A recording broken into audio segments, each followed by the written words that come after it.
Happy Sunday. Welcome to Money Church. This is something we do every Sunday with the Black Wealth Rebels, where we go over investments, investment strategies, investment topics, just to educate you all in the community how to be better investors and traders. Because Jimmy and Corey love to talk about our options, because it's actually started out with Options 101 and then it's expanded. But today we are going to talk about how to make your money align with your mission and how to invest with your mission using ETFs, in particular thematic ETFs. But before we get to that, gotta speak to the bros. What's up, Jim? What's up, Corey? How y'all doing? What's really good?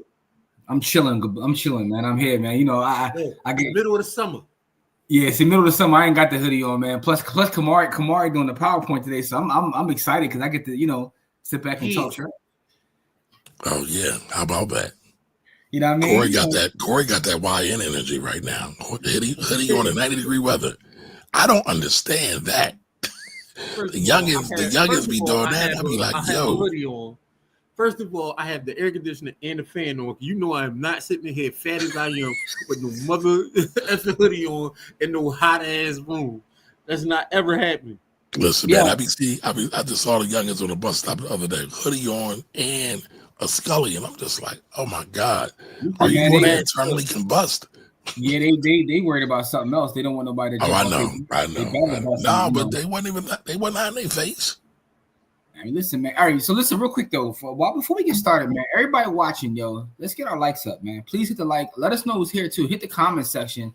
Let us know who's watching. I see a number of folks are coming in the building to watch us live. So if you are watching live, let us know who's here, man. That would be mucho apreciato, as Jody says. But also, I want to shout out our sponsor, which is Supplement, man. Get Supplement, right? So Supplement is a Black-owned brand. They make the best water bottles. Stay hydrated, folks. So get Supplement bottle. Go to getsupplement.com. That's GETSUPLMNT. You know what I mean? They are our sponsors, and I want to salute them for, showing love to the Black Wealth Rebels. But Kamar, you're supposed to be putting the website on the bottom. I don't know what you're doing, man. But getsupplement.com, man. I got you. When I see y'all, I want y'all to have y'all Get Supplement bottles, man. By the way, pull up on the 14th too. Because we're gonna do some giveaways, and a supplement bottle is gonna be one of those. Yeah, we're gonna do some giveaways, man. We're gonna do some giveaways, and also I'm gonna do another shout out before we get started. I see another folk here. That's the website right there. Get Supplement to get your supplement bottle. So salute to Supplement. You know what I'm saying? But also want to shout out our brother Kevin Matthews, because I got the physical one here now. I'm already halfway done from the Kindle joint. You know what I'm saying? Because I double support. You know what I mean? So I got I got the autograph copy and all that. Did you give me one? Did you give me one? I can't tell that man to autograph something for I know you can buy it and say, yo, he knows me, autograph for Mar. I know you wouldn't think about it. You wouldn't look out for Cookout. I got you. Here we go. It's all good, man. Well, this is gonna be a collector's item for me. I'm putting this on the shelf, but I got. I'm actually glad you did that. I got to do that as well. But what I want to tell, especially if Kevin ever sees this, man, this is a phenomenal body of work, right? Because it's actually inspiring too. Because my man, first of all, the way he cites his sources is great, because a lot of our brothers and sisters that be writing don't do that. But also, there's a lot of stories about Tulsa, but I've never heard one told like this, and I'll tell you why. So the brother is from Tulsa, but what's interesting about what he does in the book, most Tulsa stories start from the issue that happened, the alleged issue that happened on the elevator. But he does a great job of giving all of the backstory of things that were happening on the ground in Tulsa that led up to it. Because a lot of times when you hear the story, you think it's like this thing that just spontaneously happens.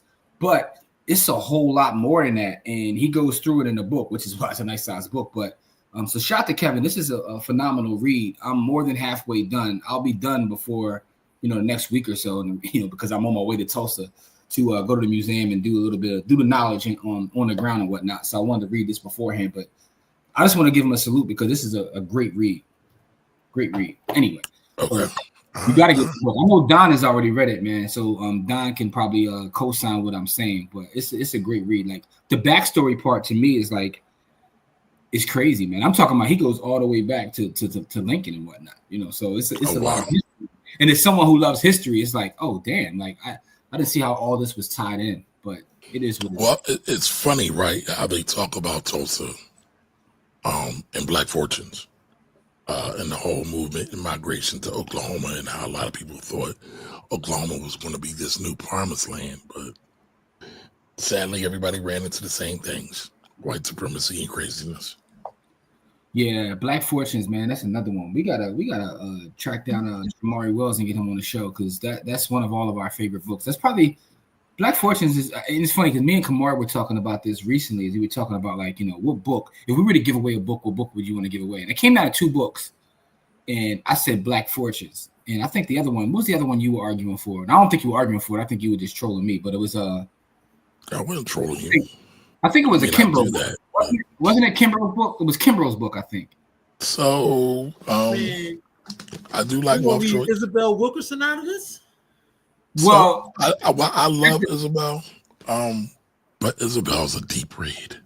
That's a heavier read. We were talking about something specific to Black wealth, not necessarily a deep read, right? So it came down. I'm about to say. No, it came down to those 2 books. It was the Wealth Choice, Dennis Kimbrough's book, and Black Fortunes. And I was telling Kamari, I think Black Fortunes would be a better, in terms of a giveaway, because I love Black Fortunes. I think Black Fortunes, again, also from someone who loves history and loves narratives, hearing those stories to me would just be better to give away to someone, because sometimes people can't get too deep in the weeds. Everybody can't get too deep in the weeds, but everybody can be inspired. Listen, Black Fortunes inspires me. Again, it's right here. Right here. I love this book. You try to show off this copy. No. I'm not going to my copy. I'm going to something that preceded Black Fortunes. That is kind of like Black Fortunes, but by Nikki Butler Mitchell. It's called The New Color of Success. This book is Black Fortunes before Black Fortunes, but the difference between this book and Black Fortunes is this is actually people that are operational now.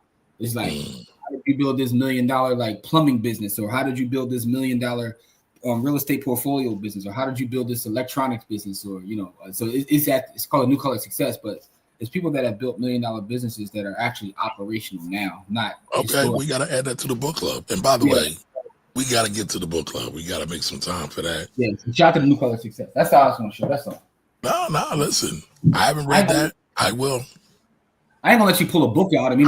I got it. Well, I'm going to get it, and we're going to rate it. 1 through 10. Another one that has to be rated, this one, though, by the way. This is next to it, so I forgot to show it. The John. Right? That's dope. That's dope. And by the way, I got this directly from John Carlos.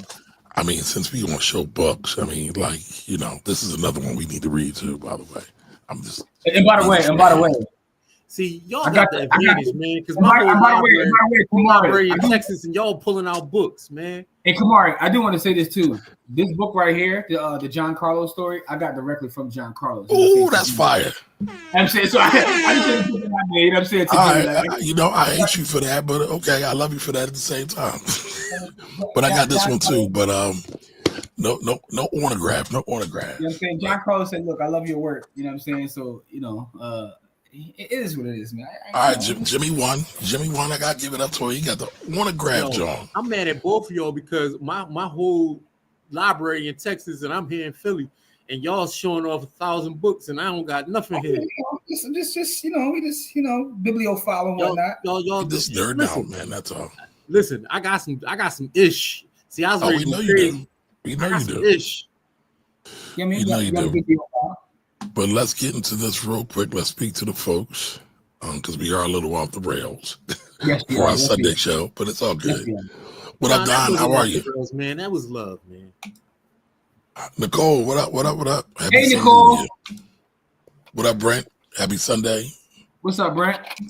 Champ. What up, Champ? And Champ, listen, I appreciate you, Champ, for supporting my man Mike Schwarn. I appreciate that.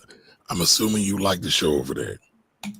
I don't know if you knew about them or was already rocking, but every time I see you come over, it's through my channel. So I appreciate that, Champ. Now, before we get going, we got the camp coming up. I want to say thank you. I know Corey wants to say thank you. I know Jimmy wants to say thank you. Thank you. For Friday, y'all donated almost a stack or about a stack. I know we got over a stack in 20 minutes, y'all. Jimmy was about to cry. Yeah, no, I really was though. I really was. Yeah, I'm not. Listen, that no cat. All right, so we appreciate y'all. That bread is going to go directly to the camp.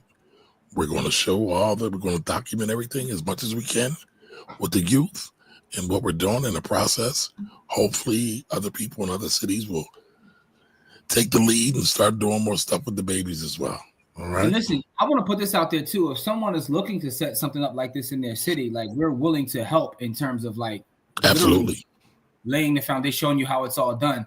And it truly was phenomenal. And I visited the facilities yesterday that we have for this camp, and the facility is crazy. Like, hey, Jimmy, did you do what I requested, sir?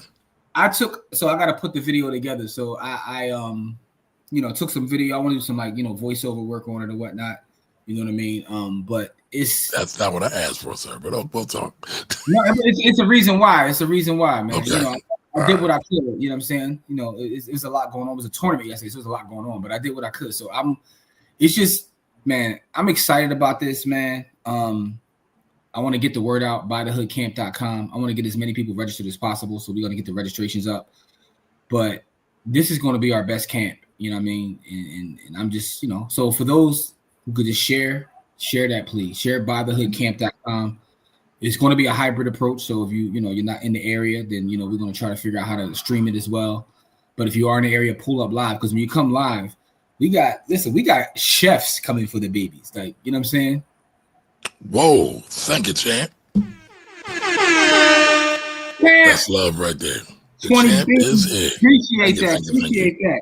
By the way, I do got a book list. I got to update it, add some new stuff. But if you go to any of the pods, if you're in the village, just go to the Philly Row Home Report or go to Stack Sats or Dot Trying and look at the description. There is a book list. I don't have the But we actually need to create a Black Wolf Rebels official book list too. Yeah, we do. Somebody, was it Diggy? I think K Diggy did one in a thread back there. Yeah, he does. But I do have a list, and they got a lot of the stuff that we're gonna end up on ours. So Black Fortunes is on there. Isabel. Yeah, that's fine. I do gotta add this. I gotta add this to it because this right here. Absolutely. Like I said, I want to buy that. I'm gonna buy that today. I gotta add that on there. Go ahead, Jim. Are you going to Uncle Bobby somewhere to buy it? Where are you buying it from? I will try to buy from Uncle Bobby. Oh no! No. Matter of fact, you should buy it directly from Kev. Okay, I'll hit him up. Yeah. Answer that, Jim. All right, so you can send it to the Cash App, which is $BuyTheHood, BuyTheHehood, $BuyTheHehood. We're creating a whole database of everybody that's donated, and we definitely appreciate it. We're trying to figure out something to do for you guys, but it is what it is, man. Like, this is going to be, game changer for a lot of folks. And like I said, we got the facilities that's just crazy. This is it, man. I'm excited. I'm at a loss for words, and also I'm at a loss for words for all the love that y'all showed, man. Because that was crazy. Yes, it was. So I know we joke a lot, and I was saying, Jim was in tears about to cry. That's real, but it wasn't because he was soft or no punk, nothing like that. He was moved by the love, y'all. No, man, because I'm gonna tell you why, man. I'm gonna tell you why, because I spent a lot of time on the internet. You know what I'm saying? Good and bad. But the fact is, I always see people complaining, like, ain't nobody doing nothing, or ain't nobody saying nothing. And it's like when you see people that support like good work, it's not the BS. It's not the nonsense. We up here trying to get clicks by talking about should you split rent and all that. It's like we really trying to build. And no disrespect to those that do the how much. I was about to say, man, shout out to everybody that's going 50-50. What I'm saying is we're not doing those kind of engagement things. We're talking about building community and helping the youth, and to see people pour into us like that, it's just more, it's inspiring, makes me want to do more. You know what I mean? Like when me and Kamari a couple weeks ago was over there talking to the babies behind the wall. You see I'm freezing? Either you froze or I froze. Somebody froze. Oh, I didn't think I froze. Like, anyway, right. I have to say, when me and Kamari were behind the wall, whatever, and you talk to the kids and you hear their stories and you talk to folks about like people not doing stuff. And it's like people are doing stuff. And I'm not even talking about just us.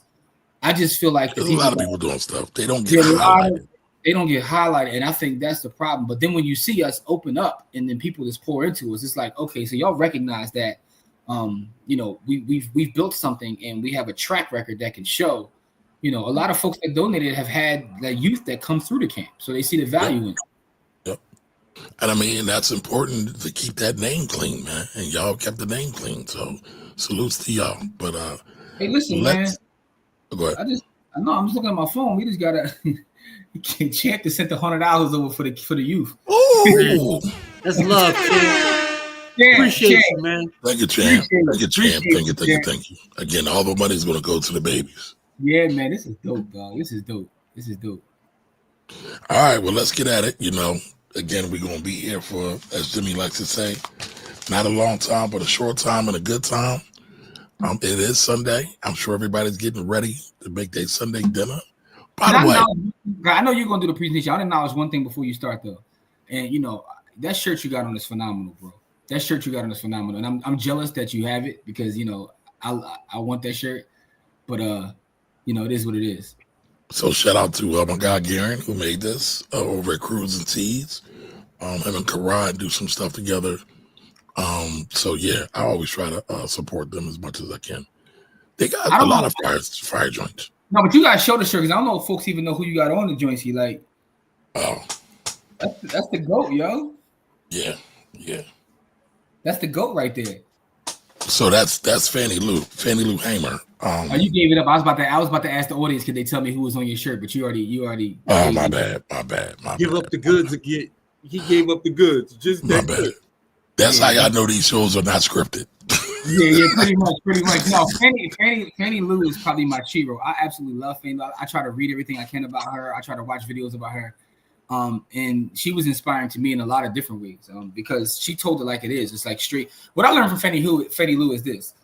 You know, a lot of our folks feel like they have to you know, be a certain level, have a certain level of speech or be articulate and say this, but she just spoke truth to power.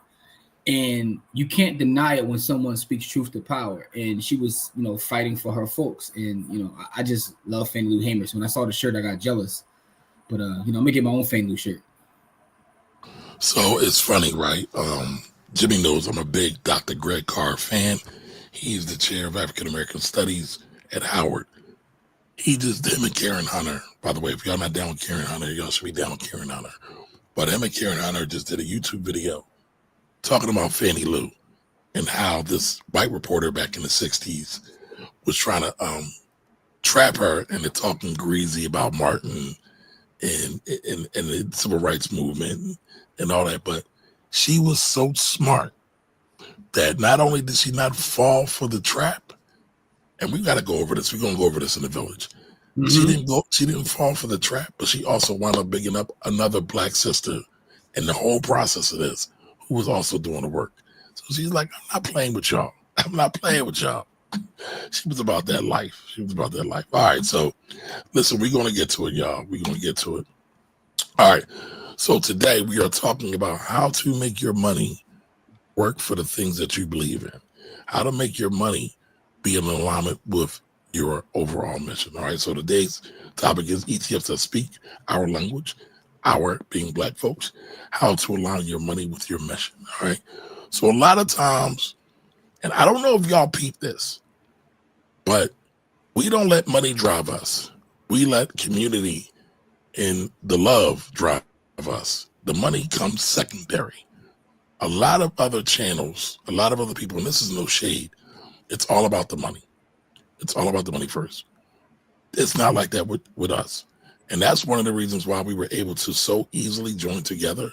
Again, I know we crack a lot of jokes, but Jimmy does too, by the way. Can't leave him out. But when it comes to this thing, we are in lockstep with this. The people come first. When worst comes to worst, our people come first. Money never comes first. Money is never supposed to come first. So we want to talk about how you can use your funds to direct your investment dollars, make some money, and do some good at the same time. All right. All right. So our ethos is we don't just dream about black futures. We fund those black futures. Again, we don't dream about black futures. We fund those black futures. And you see this with the camp. So we live our raps, as Jimmy likes to say. All right. Also thinking about when you are investing, when you're doing business, it's a form of resistance. Black wealth is a form of resistance because the system does not want us to be great in that way. All right. And so ownership can be healing, not always healing, but it can be healing because when you own something, you can make it right, or at least make it righter. So I'm making up words today, y'all, like Al Sharpton, but you can do things better. Like, for example, Jimmy always talks about why it's so important for us to own real estate in the community so we don't have as many slumlords. When we have real people who are owning the real estate and the rental properties in the community, we can do a better job to look out for them. That can become a healing process. Also, I know Jimmy and Corey interviewed these folks. I can't think of their name. I believe they're in Baltimore. But they give their people, you know what, it might be our sister, Aisha. You talking about Charm City? No, but it might be, I'm probably confusing them. Somebody gives a care package when they bring them in, and they're always that was pushing Naomi. them. That was Naomi. That was Naomi. Okay, but they're pushing them to No. That wasn't Naomi. That was Nairobi. And Nairobi does that, and so do I, by the way. But I stole it from her, so. No, it's fine. But anyway, it's still, you're using your ownership to then help further ownership. Most times people just want their renters to stay in their properties forever and generate the rent. You're like, nah, let's get this chicken too. So you're showing a different way, and that's what we always are striving to do. All right. What's an ETF? We've covered this a million times, but we're going to talk about it one more time.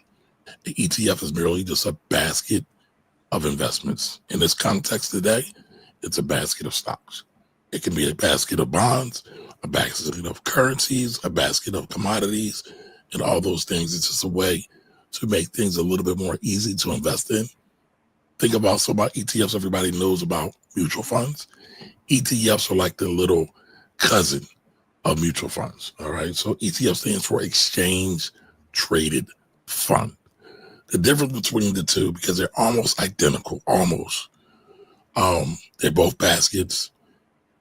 Mutual funds, you cannot trade throughout the day. You can't buy them from 9 a.m. to 4:30, or excuse me, you can't buy from 9:30 a.m. to 4 p.m. You can only buy them at the end of the day around 6 o'clock or sell them at 6 o'clock. ETFs, you can buy and sell throughout the day. And I don't even want to start talking about pre and aftermarket too, but for the most part, you can buy them throughout the day and it's not a problem. One issue, and I won't go into this a whole lot, is taxation. Y'all know I got to get some talk about tax in there. Mutual funds are taxed worse than ETFs. And so that's another big difference in why I love ETFs so much. They have greater tax benefits than mutual funds do. So that's something to think about. But diversification is one of the great things that you can get with an ETF. So you can buy one thing, one ticker symbol. You hear us talk about SPY or VOO or VT or VTI. Those ETFs, again, trade on the stock market, but they own roughly the S&P 500. So they own about 500 different shares of stock.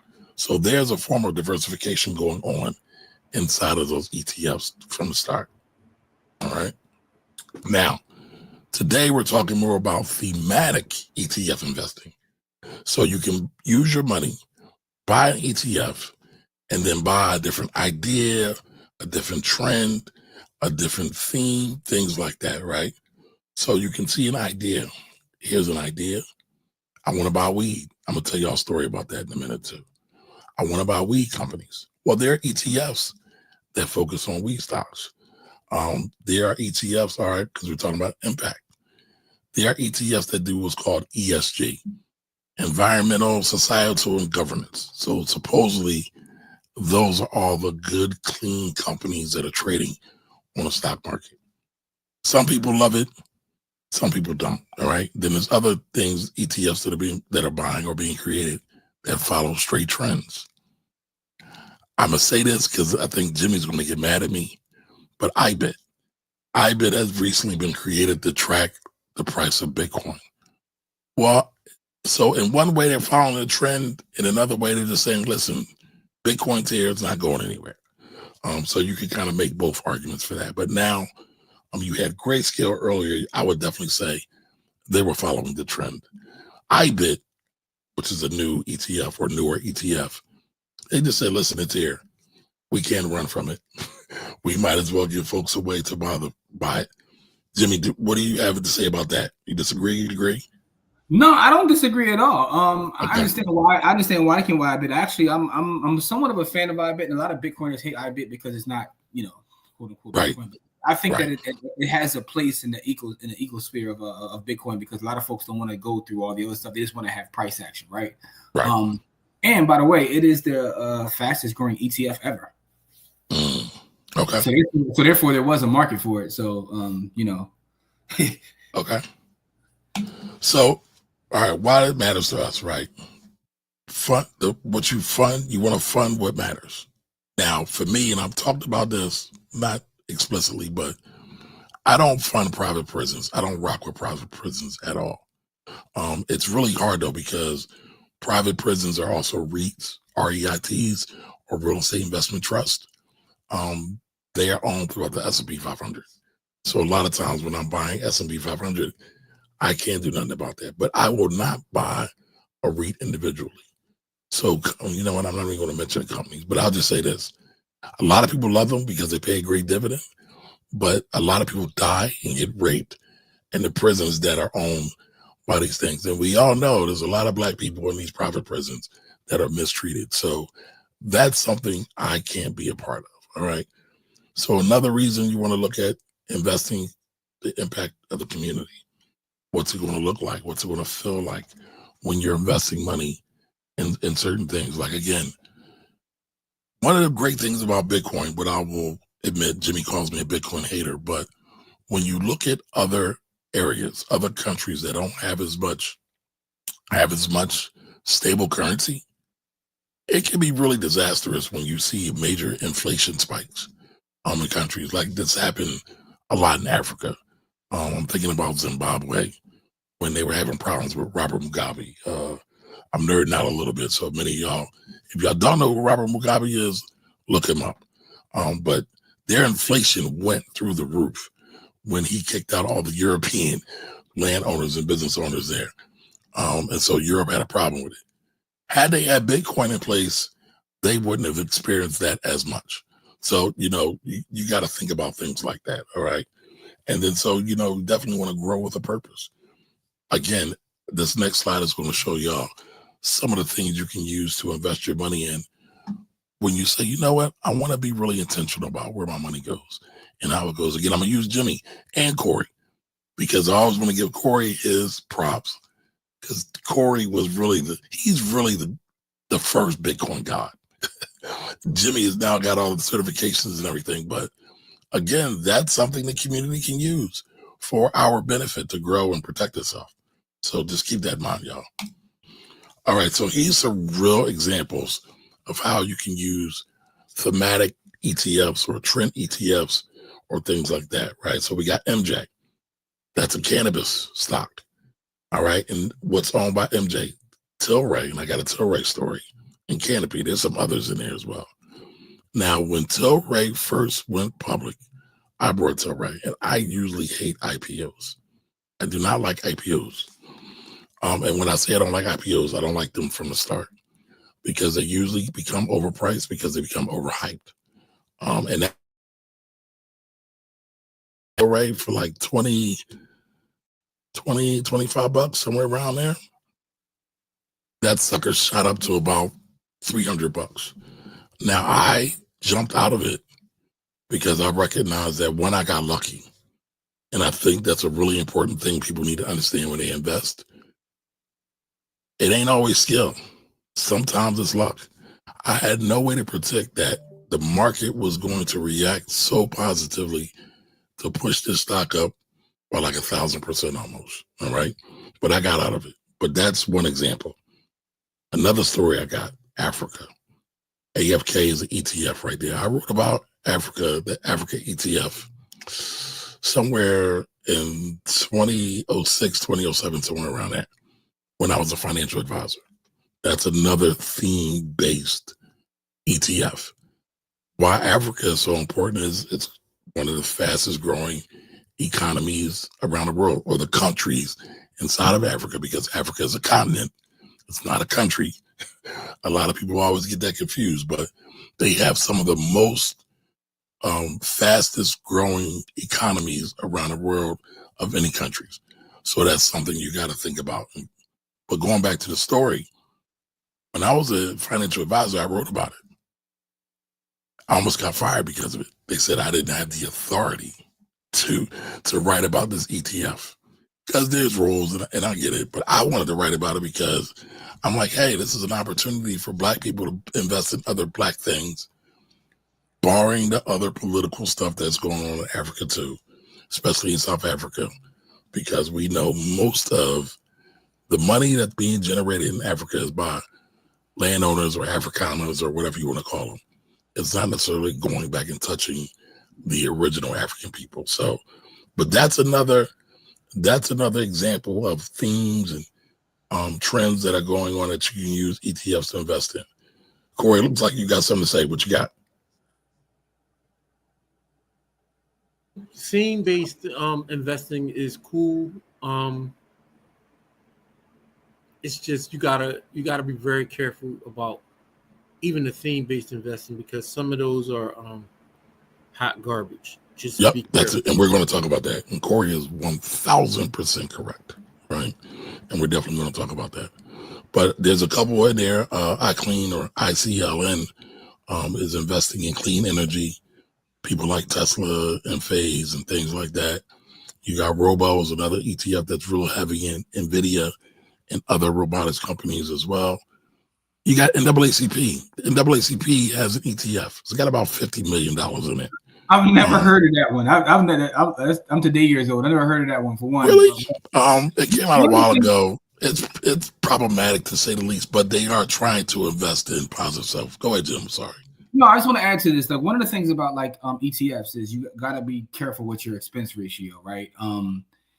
Even if you are trying to get into a specific theme, always be careful and look at your expense ratio. How much is it costing you to hold this bucket of stocks? Yep. Even if you are trying to, because I understand that for some people they want to be within a specific sector or theme. So, yep. So I mean, Jim, I jumped ahead. I didn't see your presentation. I didn't know. It's cool. Listen, man, it's all good. Like I said, y'all know we don't rehearse these, right? We're just together so much that we can just flow and do it. But Jim and Corey were just talking about this, right? Everything ain't for everybody and everything ain't good. Just because it's on the market does not mean we should invest in it. All right. So you want to be able to evaluate these ETFs and add a level of discernment into your overall investment, right? So Jim brought it up, expense ratios. You want to look at that. You want to be cognizant of that. A lot of times these expense ratios are represented and percentages are also what's called BIPs, basis points. 100 basis points is 1%. And so a lot of times in the professional field, they talk about everything in basis points. So if it's 50 bips, that's 0.5%. If it's 25 bips, that's 0.25%. If you are giving away 1/4 of your money or 50% of 1% of your money, that's going to wane on your overall investments. You want to try to be really diligent about where your money's going. You got to make these people work hard for your money. All right. So that's something you want to do. Next thing you want to look at is the holding analysis. You want to know what it owns. Sometimes some ETFs have one style. They might own a lot of the same stuff. They might have a different style. For example, you have equal weight S&P 500 companies. Then you have market rate or market-based or market cap ETFs. They're totally different, and you need to understand this. And they will have a different profile and characteristics with the returns and how the assets flow. So those are some things you want to look at. Obviously, historic performance as well as the risk assessment. You need to know, one, how it's performed. For example, that AFK ETF I talked about has been trash, right? It's been trash for years. But again, I liked it because I liked the idea. But when you look at the performance and the expense ratio, it's not my shiniest hour. When we go back, it didn't hold up well in history. It didn't hold up well at all. All right. So those are the things you got to think about when you're looking at these ETFs. All right. Risks to watch for. All right. Like I said, just because it's out there doesn't mean that it's good. Just because it's out there doesn't mean it's going to generate a return for you. Doesn't mean you're going to make money. Flat out, you might lose money. That's always a risk you have to take. All right. You want to understand volatility. Volatility meaning how the market goes up and down, how fast it goes up and down. You want to know how that's going to impact your ETF. For example, bond ETFs have been up and down recently because of all this tariff talk that's been going on in the US. Typically, bonds are pretty safe. You don't see a whole lot of volatility. The whole complexion of that has changed because of the current administration is in here. All right. And then you want to look at the diversification needs. When I was a financial advisor, one thing I would do, and I would cook other financial advisors at this, because what a lot of financial advisors will recommend is buying all these mutual funds. And they all follow the same thing, S&P 500. And so you got a Vanguard ETF, you got a State Street ETF following basically the same thing. And the advisor would say, well, I'm doing this to get some diversification. But when you dig deep and you do a holdings analysis, you find that it's buying the same stuff. Jimmy talks about top T a lot. A lot of times it's buying the same stuff that's in the top tier of either the Dow, the S&P 500, and you're just duplicating it over and over again. And what happens is when you have these mutual funds that are buying the same things, when you have a market crash in like '08, everything goes bananas. Everything goes bananas. But a lot of times people won't understand that because they don't understand what they own. We need y'all to understand what you own. All right.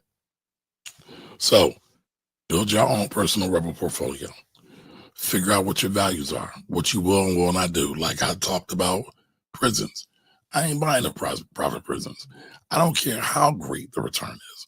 I don't care how great the dividend is. I can't knowingly buy something that causes harm. That's just my personal thing. All right. Now research other ETFs because there's a lot of overlapping ETFs. Earlier I mentioned like 3 or 4 ETFs that cover S&P 500. There's other ETFs that overlap.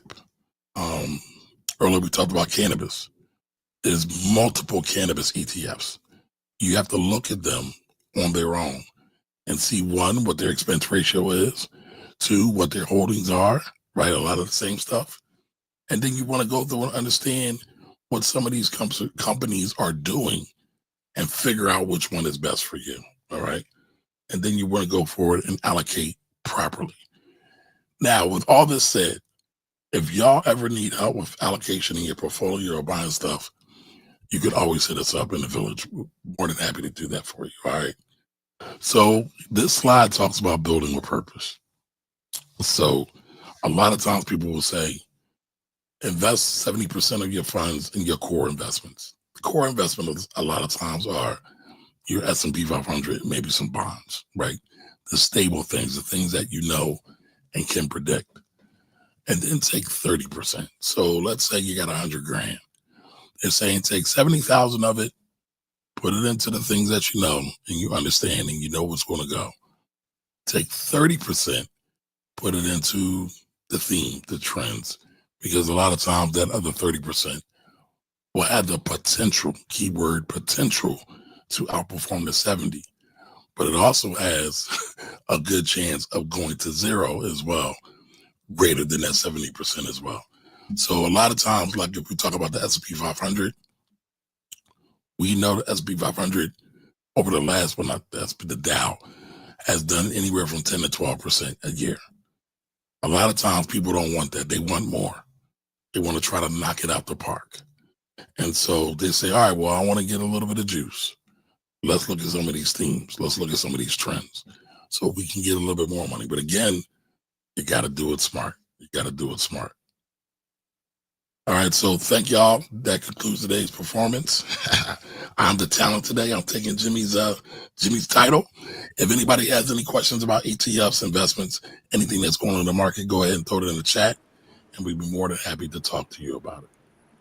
No, that's good stuff, man. I think that ETFs to me are one of the most powerful things in investing. Right, I'm a huge fan of ETFs because although I talk about not being spread too thin in terms of just having your money in 5,000 different stocks, I still believe diversification is important for most people, right? And I know a lot of people have seen like the Charlie Munger clips where he says like diversification for people who don't know what they're doing. But I think, I think that's true. But what I think that most people miss in that is you are most people, right? Right?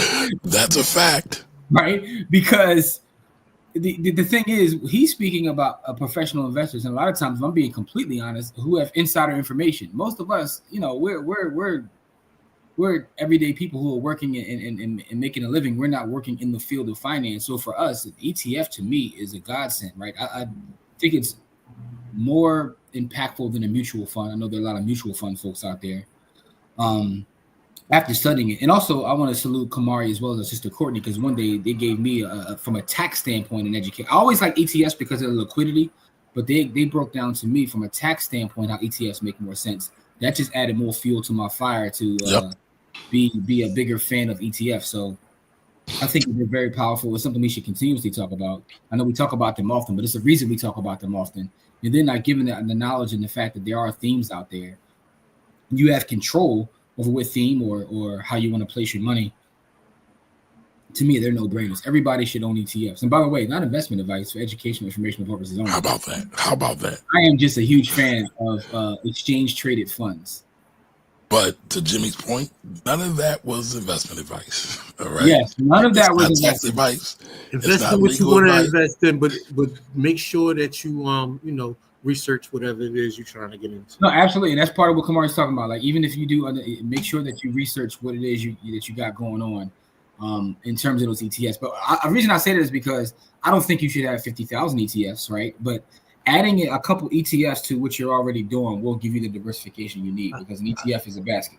I moved from 3 to 4. Just added one. What are the ETFs or just holdings in general? I added another ETF. I added the top T. I mean, listen, you can't. I ain't go. You can't go wrong. I'm saying, you know. What I'm saying? Added top. I had. You know what I'm saying? I had iBit. I had the real estate joint, and then I had the MicroStrategy joint, and now I just added top T. The way I look at my portfolio personally is top T, iBit, XLRE is like, that, and also the S&P 500 are probably 90% of my entire portfolio. Everything else I know is speculation. You know what I'm saying? I know everything else. So when I buy any individual stock, I know it's speculation but that's why I have a bucket for that. You know what I'm saying? Like, I think the idea of buckets are something else that's important in personal finance in general, right? Having we did a show on that. I know we did, and we probably should do another one, right? I was thinking about some of the things that we've already done a show, and we probably should update and do more shows on it, because certain things have to be reiterated. And that idea of bucket, because keeping yourself out of debt and having buckets and operating your budget is so paramount when it comes to personal finance, right? So, and then you also have to understand how these things work. Like all these assets, they all have different characteristics. They're like kids, right? All your kids are going to be different. They're not the same. Just because one stock says, IBM, the other stock says Coca-Cola. Two different investments. They're going to react two different ways. They're going to have different reactions during different times of the year. Seasonality, look that up. Right?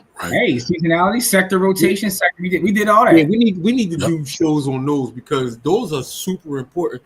Even though your homeboy is throwing all of that off, it'll come back. It'll come back. It will. It's just, those are super important, because then you know what seasons you should be buying and selling your stocks. Even if you're buying, like we like to say, all the time, you should always have seasonality in mind when you're doing this, because seasonality helps you to get the best prices. A lot of times, yes, it does. Yes, it does.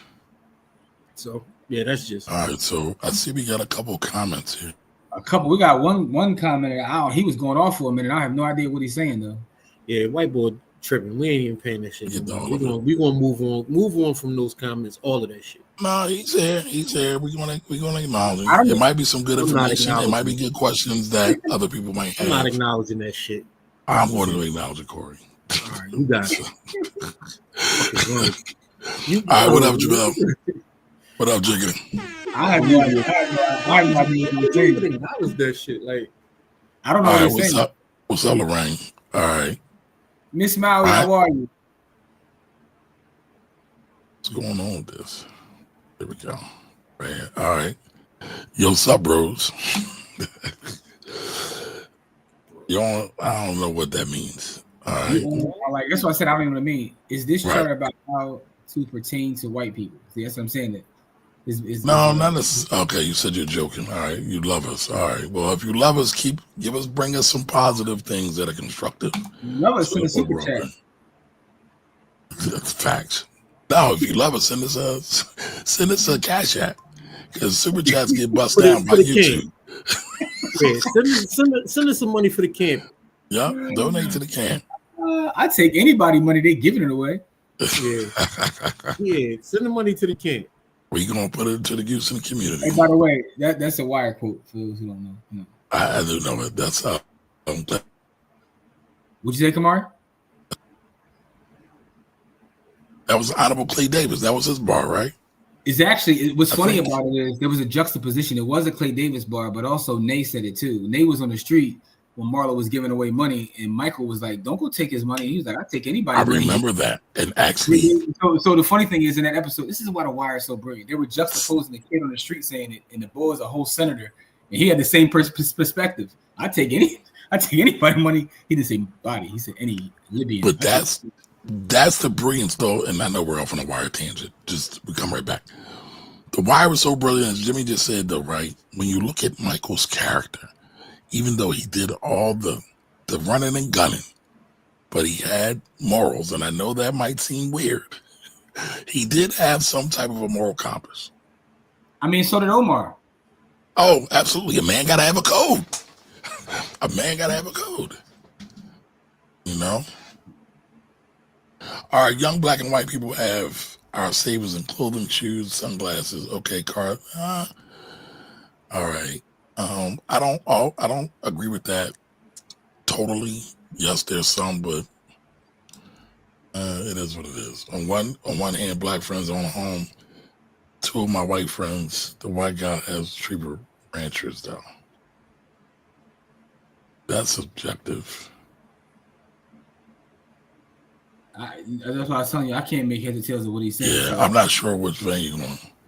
Black people should try to become cops.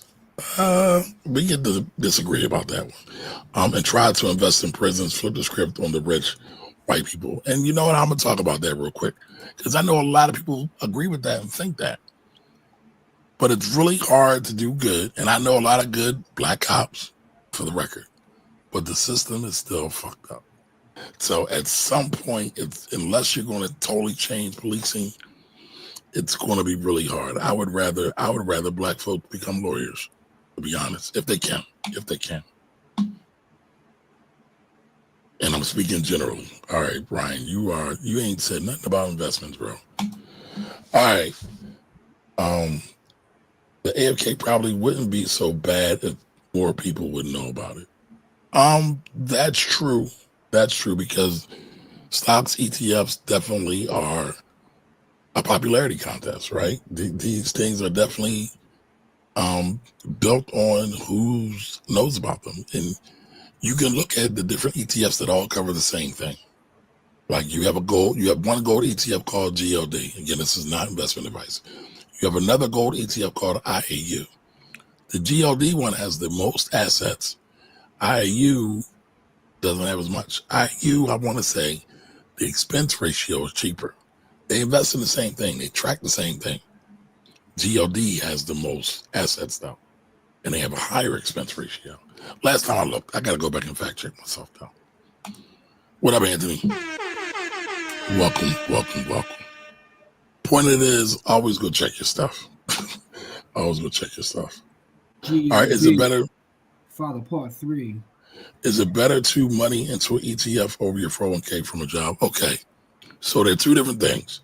An ETF is actually an investment tool. A 401k is actually a piece of tax code, right? But what it is, it's a bucket. It's a retirement bucket where you can buy mutual funds and ETFs.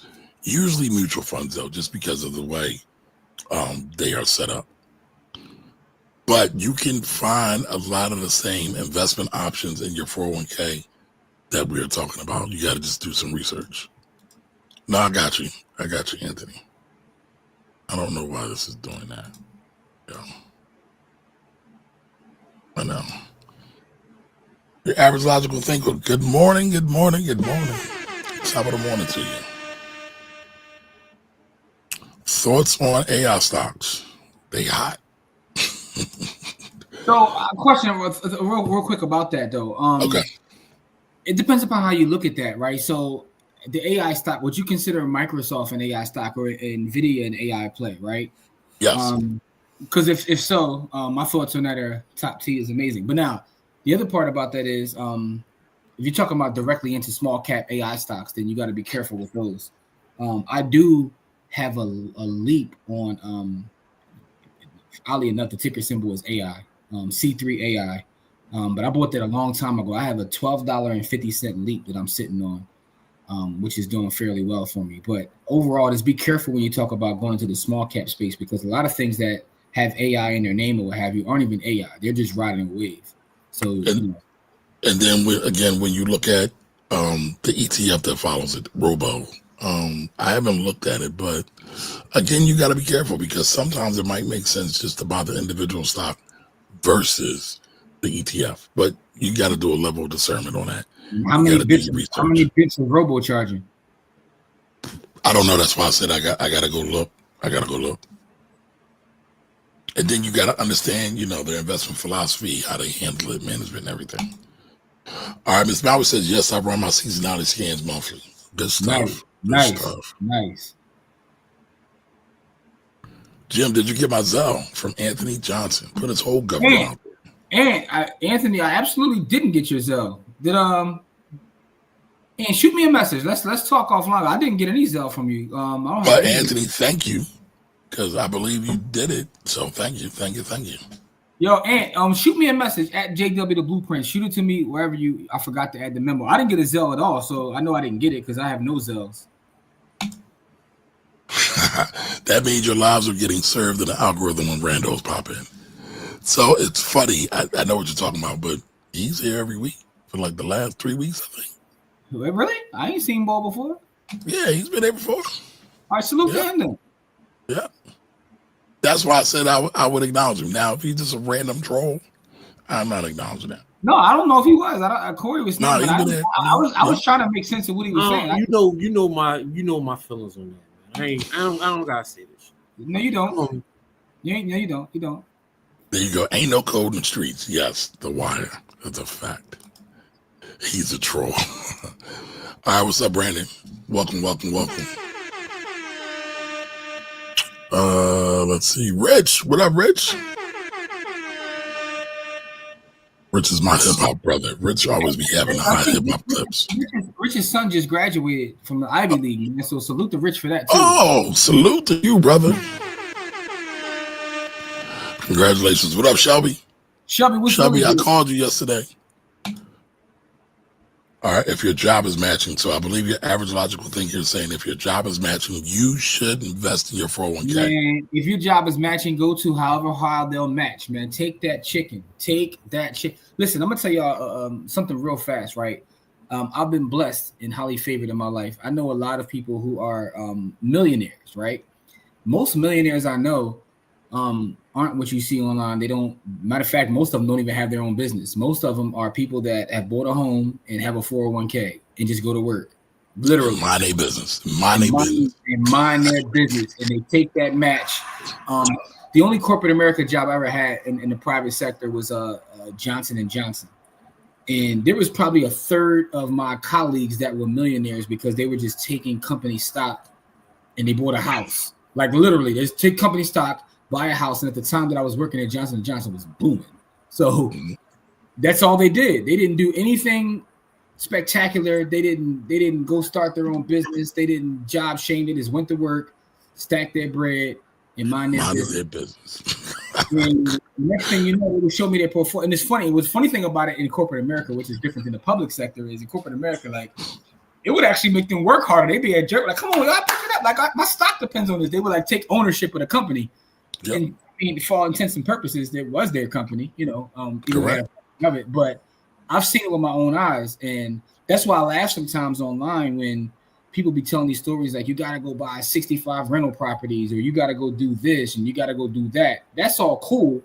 But most people in my personal life that I've seen that have achieved this, be minding their business, you know, they get equity somewhere or somehow and just, you know, they got ownership. Yeah, ownership. So that's what it is. This is just a quick sidebar. All right. So Don says 401k gives you the ability to DCA. DCA stands for dollar cost averaging. That's one of our cheat code words, y'all. All right. With DCA, without thinking about it, just set and go, make more money. I agree, Don. I agree. Because y'all know what our saying is, right? Go ahead, Jim. DCA is the cheat code. But I also want to add that is one of the reasons why what I just talked about works is because home ownership from that standpoint is kind of a DCA too, right? It's like a forced savings. Because most of the time when you see people that say renting is better than owning, and sometimes mathematically it can be, but the reason they say that is because they're looking at the math. But one thing they don't take into account is most people won't invest the difference, right? If I can get rent for cheaper, I'm not going to then take the difference and invest it. When you're paying a mortgage, it's forcing you to save, right? It's forced savings, and then you get the appreciation, so on and so forth. But it's the same idea for the 401k. You set it, you pay the mortgage, and those two things combined over a period of time can change. Is how most people become millionaires. Yeah, but it could change your family's life because literally their job in their house forced them to become millionaires. Yeah, so what happens is you do that. That takes the next generation inherit your home and your 401k, and then boom, if they teach them how to do the same, you know, that legacy can be phenomenal. So this is why when people be saying you got to do all kinds of strange stuff to become a millionaire, they don't understand the math behind it. They literally don't understand the math. Most millionaires are, well, the vast majority of millionaires you know or will know are 401k millionaires, people who, you know, bought their house and stuff like that. They be talking about you got to take all these chances and be all of this other stuff. Man, I got two uncles that are millionaires. Both of them work 45 years at their job. Yep, it's not rocket science. They work 45 years at their job. So it's funny. We did a show, Anybody Could Be a Millionaire. And one of the comments was like, well, why aren't there more than 9% of people? What did they say? They said something like, only 9% of the U.S. population are millionaires. That's because people. If everybody can do it, why aren't more millionaires? Go ahead, Corey. Because most people spend more than they make. Facts. And so that's literally why there aren't more million. And then a lot of people don't have jobs that put the money away to the side for them. So that's the other thing. A lot of people are doing gig work and stuff like that where the government doesn't put anything aside. Listen, I think it's even more simple than that. You got those. To me, it's two words. It's discipline and consistency, right? That's what people lack. Yeah. You know what I mean? Everybody can get in shape too.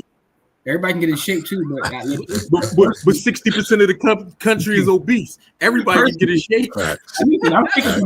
I'm speaking. I don't have the discipline and consistency to go work out every day. That's why I'm a fat boy. But it is what it is. Discipline, no. But I do listen because I know Jim was skinny because me and him was skinny at the same time. Listen, I had a 6-pack at one point, but I didn't have the discipline and consistency to keep it up. But what I will say is that I got the discipline and consistency to stack this chicken. You know what I'm saying? So there we go.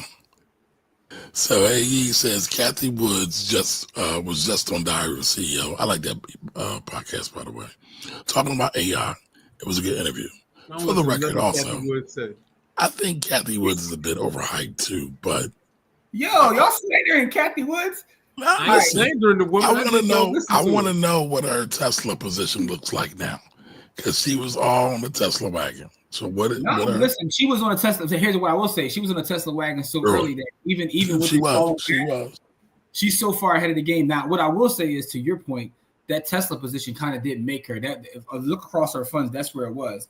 But if you ever read her story, I got a certain level of respect for her because of how she worked her way into being who she is. Now, with that being, I'll do the research. I'll do the knowledge. I just said she not worthy of my listening attention. With that being said, though, in terms of the hype is what it is. But what my biggest problem with Kathy Woods is, she be raking people for them fees, dog. Yeah, the fees on her funds be wild. Like, I'm like, I know one person getting rich from their funds. Kathy Woods. No issues there. Kathy Woods. All right, what's one of Kathy Woods' ETFs? She's got a lot of global equities. Right. All right, so let's see. Let's pull this up because Jim makes a great point. What is ARK's? Where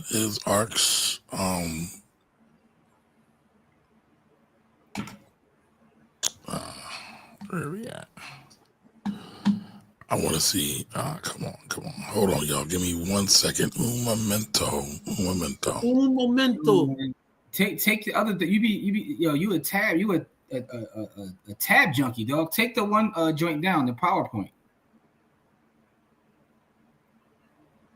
I'm feeling like Jim B bullying me, y'all. No, because this is a conversation. I'm doing multiple things here, man. The bullying.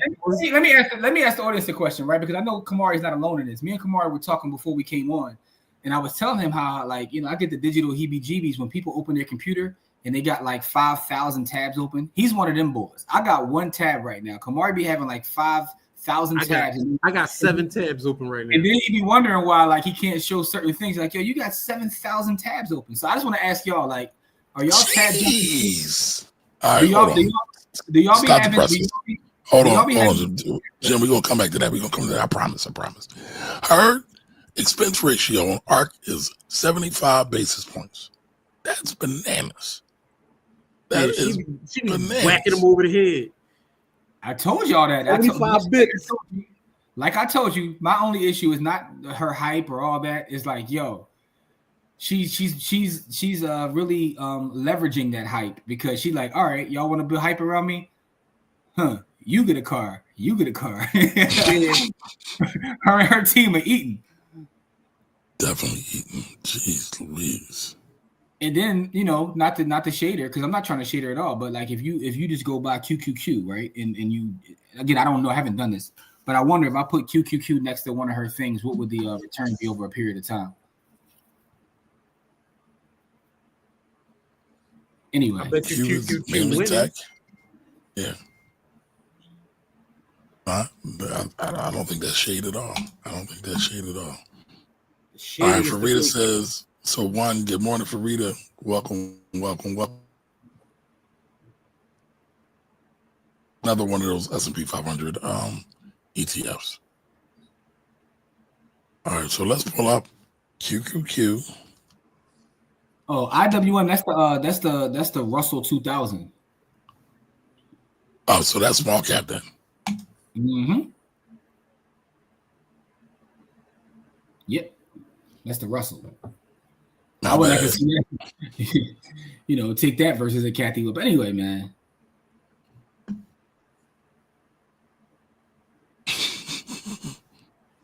So Jim just jumped on the Kathy Wood slander bandwagon.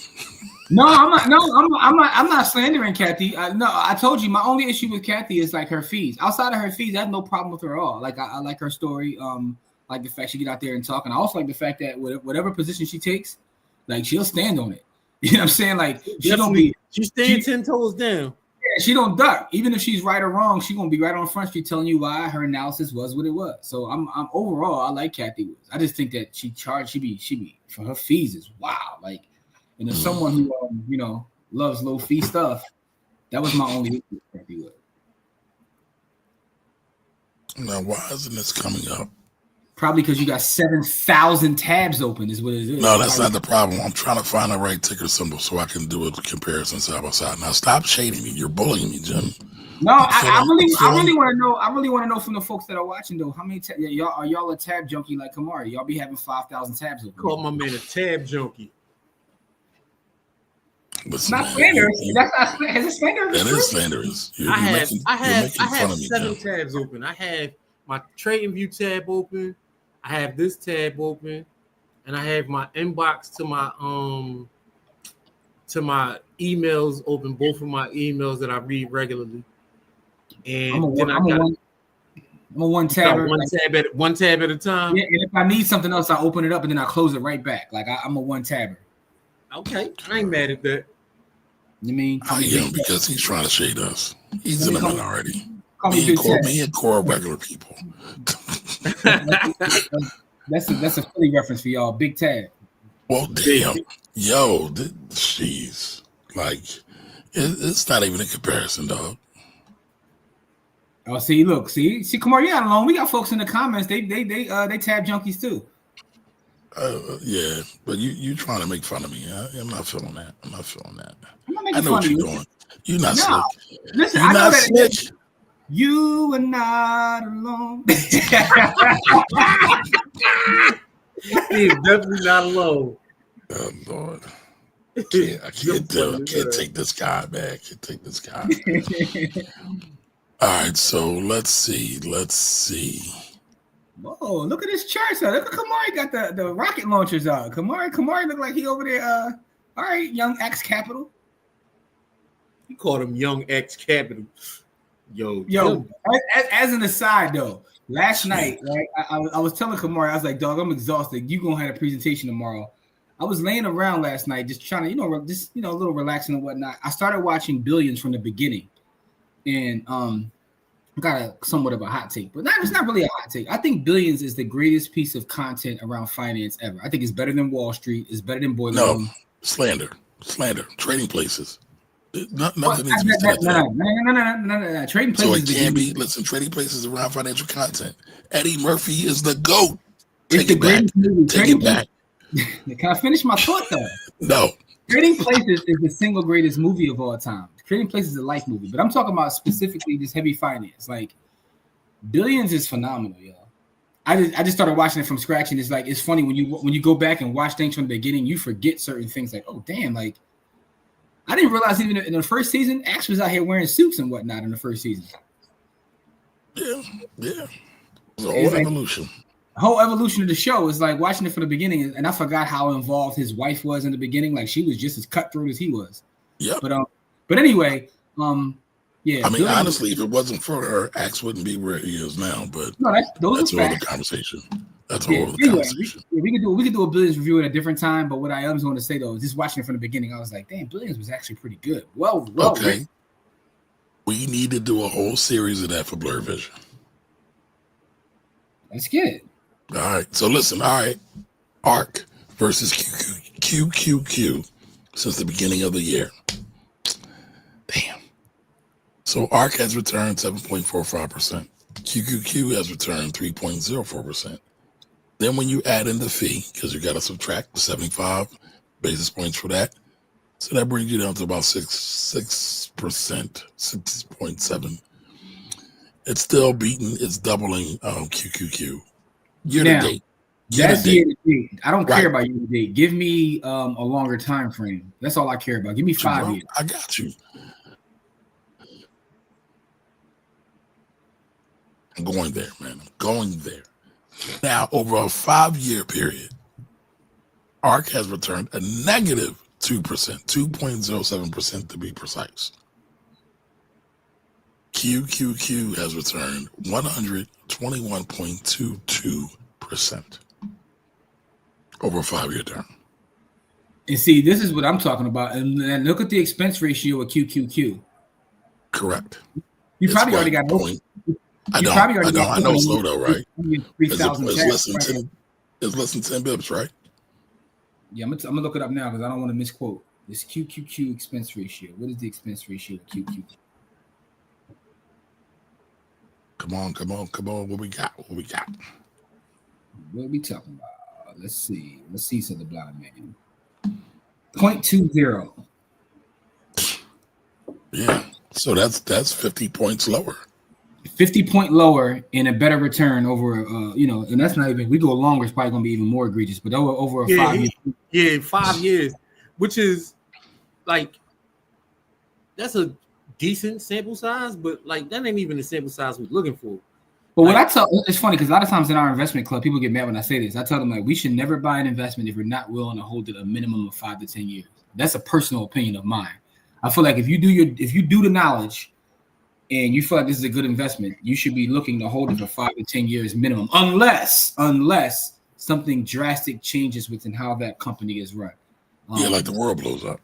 Yeah. So I say that to say this: 5 years is a good enough time comparison for me for that specific analysis. And I'm just saying, when you add, but I also think for what the club, and I didn't know there was opposition to that, because I 1000% concur with that. I agree with that. We'll definitely back that up at a meeting we go to, because what's the point of an investment club? It's not to be a trading club; it's to be long term.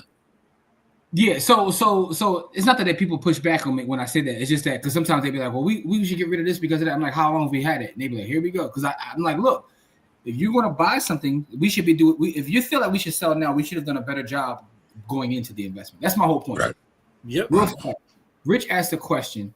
What's the fund that carries the top 20 in the S&P 500? That is Top T, TOPT. They call me Young Top T out here. But anyway. We got some more comments, but anyway, I was coming to him right now. Excellent conversation though, because I think expense ratio, and this actually ties into your presentation this morning. Please look at your expense ratios. Again, I have no problem with her. I think she's phenomenal. It's just that that was my only issue, is the expense ratio. I had ARKK for a while. What made you get out of ARKK? Your average logical thinker, like if you don't mind me asking, it seems like you got out of it. I just want to know what made you walk away.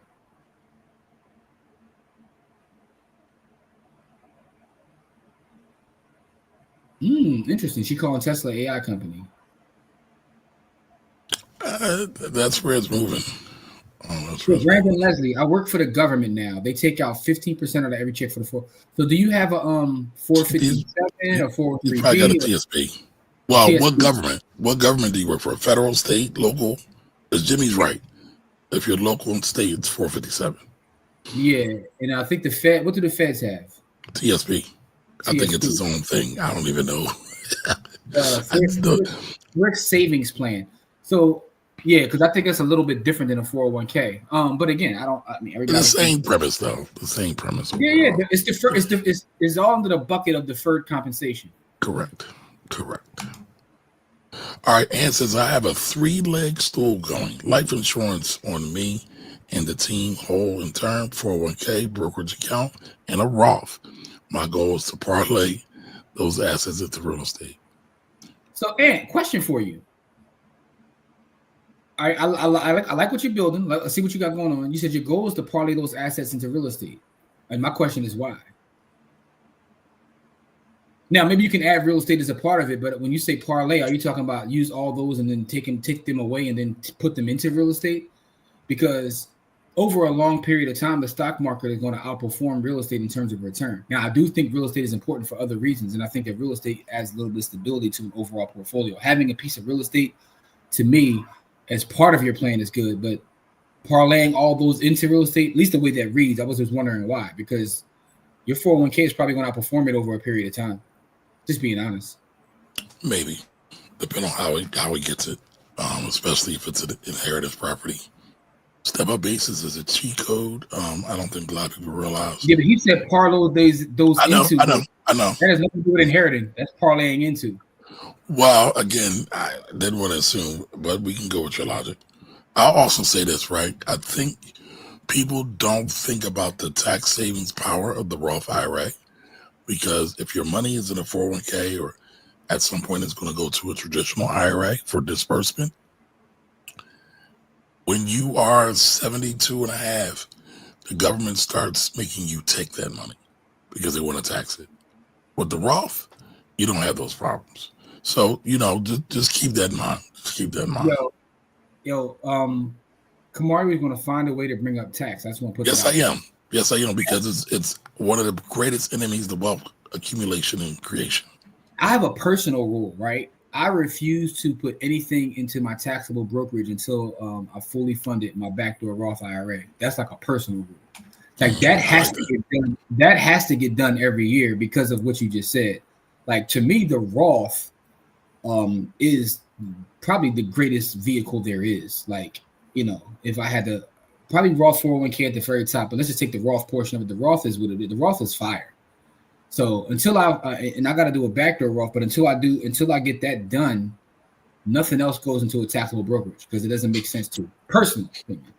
Shout out to me and Rich, one tab game. It's a one tabber. Okay, I see what's going on here. One tab game. 2,600 by 2023. Not if old boy get his contract revoked. Not if Orange Man. He keep beefing with Orange Man. I don't know. What's Tesla at right now, by the way? She said 2,600. I want to see what Tesla's going for right now. That's a great question. Hold on. Tesla is $295 and her price target.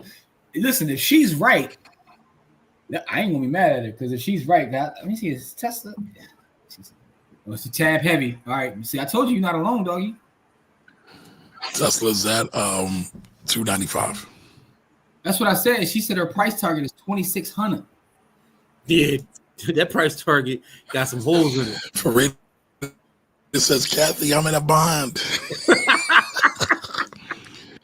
All right, Farida, clearly you're part of the Nate gang.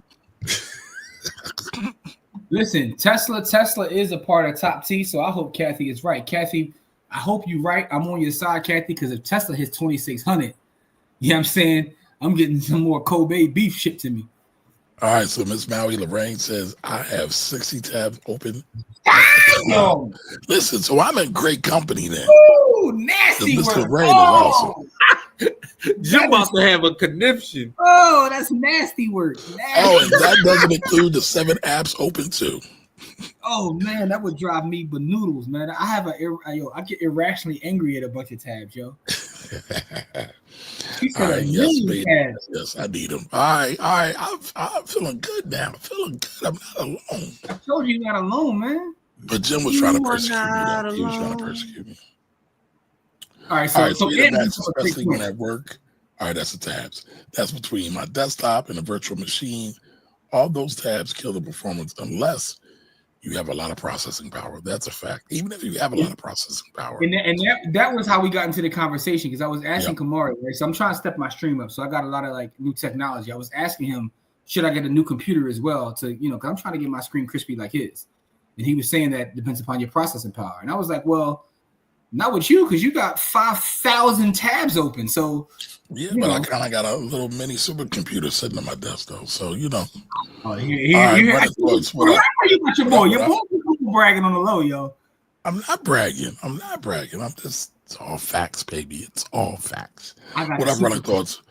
Putting in work, those tabs get open. All right, that's what's up. All right, I'm not alone. I feel seen now. Got you. You gotta watch the 1980 series Dallas. Listen, J.R. Ewing was a beast. Yeah, that's why I got his ass shot too. But hold on, my grandmother used to watch it all the time. So because I think Dallas came on like Friday nights or something back in the day. So here's the thing, Ant. I have watched Dallas, but I haven't watched it recently. So maybe I need to rewatch it with like I need to rework with more mature eyes, and maybe I have a different appreciation for it. I know I tried to watch when they revamped it a couple years ago, and I just couldn't get into the new one, the new Dallas. Because sometimes you gotta let stuff die. You can't just keep bringing stuff back. But I need to go back to watch the original with more mature eyes. All right, it's all right. So it says, in my eyes, Dynasty up there too. So Dynasty was the one with Diane Carroll, right? Yes. I'll watch that one because that lady was No, she was brilliant. All right, what's the fund that? All right, Jim got that already. What's the fund that carries the top 20 in S&P? Well, it's the top 20 in the Dow, though, right, Jim? Or is it S&P? No, it's the top 20 the S&P 500. Okay, all right. It's top T, but you know. And by the way, Tesla's in this. Let's go, Kathy. All right, Anthony says Trading Places talking about the best piece of financial content. Trading places, then both Wall Street movies and Billions. The Big Short is an honorable mention. Okay, I agree with that. I like the way The Big Short was shot, like the way they would do like the education parts, like within the middle of the movie, they would stop and just like educate you with their. I thought that was dope. It was. I gotta go back and rewatch that. All right, expense ratio. I just be DCAing when I can. Listen, DCAing when you can is the G code again, but look at the expense ratio. Because if you can DCA into something that's you're going to exponentially grow your money a lot faster. And also, Kamari did something. He actually showed something that most people don't do, right? When you compare two things and you see the performance, right? But most people never take into account the expenses. So you'll see this one, okay, this outperformed this. And then you add the expenses in, and then you realize you had a whole different story. And he changed the time frame, because if you only do it for 1 year, then it looked like Kathy Woods is winning. But he did it over 5 years, and then that job changed drastically. And the crazy other part about that is, right? So we talk about compounding. Guess what else compounds? The money you pay, them expenses, that compounds too. Yep. Absolutely. Everything compounds. Absolutely. Those missed opportunities add up for sure. For sure. All right. I think this jumped on me. All right, so I got you, bro. You stopped that. You skipped the comment. We said I want to do that too. All right, I should have said I want to tap into those assets to purchase and build a massive real estate holding. Okay, so you want to leverage those to get some real estate. You don't want to get rid of them. You just want to leverage them to get it. I get that. That comes off a little different than the first one. You know what I'm saying? So okay, that's cool. Hey, listen, I got some properties you want to buy them. I'm trying to go full. I got Cindy, the agent has now appeared. He's now in the conversation. listen, I'm trying to go full paper assets, man. I'm trying to disappear into Belize with nothing but paper assets. But anyway, I digress. All right, don't do an SDA. That was my mistake. Not doing one, or I don't understand the comment. You got that comment, Jim? Don't do an SDIRA. So ST is self-directed. Self-directed IRA. That was my mistake. So that you did one or you didn't do one? Did you do it actually tricky. I guess she messed up her own IRA. Well, so it depends upon how you do it, right? Because you can have a self-directed IRA right on the brokerage. Or you can do one of those self-directed IRAs where you have to pay an agent fee and they do all that because you're trying to like put real estate and gold and loans. One of those can be a little bit tricky, but you can do a self-directed one like right on Schwab or what have you and still control where your money goes. Right. So clarify that one for us. Peter Thiel Roth. Peter Thiel's got a mega Roth. I forgot what he got a mega Roth. Yeah, yes he does. You see, remember when the boy was running for president, the Mormon boy, he's got one too. Yep. Yeah, he got one too. They tried to put him on blast when he ran for president. How much money he had in his IRA? Mitt Romney had like 200 M's in it. Yeah. And they was like, he's never going to pay taxes on that. He was like, that's the point of the vehicle. That's the whole point. Like what? But what people don't understand is what he did was he was an owner or CEO of a company, small cap company, micro cap company, really small. He was an investment banker.